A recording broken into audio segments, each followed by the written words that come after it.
DPD pataria, kaip supakuoti kosmetiką. Nori savo antrą pusę nustebinti naujais kvepalais ar kremu? Nepamiršk, kad kosmetiką reikia rūpestingai supakuoti. Kad šampūnai, kremai ir kitos keistos kosmetikos priemonės neatsidarytų ir neplėtų kitų, dangtelius užklijuok lipnia juosta.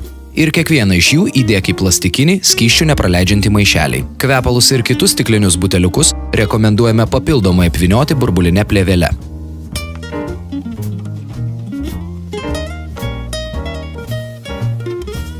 Kad daiktai nejudėtų, nesiliestų tarpusavyje ar prie dėžutės kraštų, nepagailėk pakavimo medžiagos.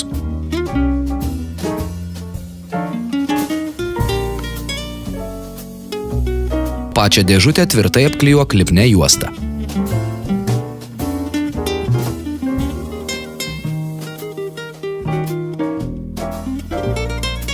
Nepamiršk tinkamai užklijuoti siuntos etiketės. Brūkšninis kodas turi aiškiai matytis ir nepakliūti ant dėžutės briaunos ar sujungimo. Štai ir jūsų dovana saugi.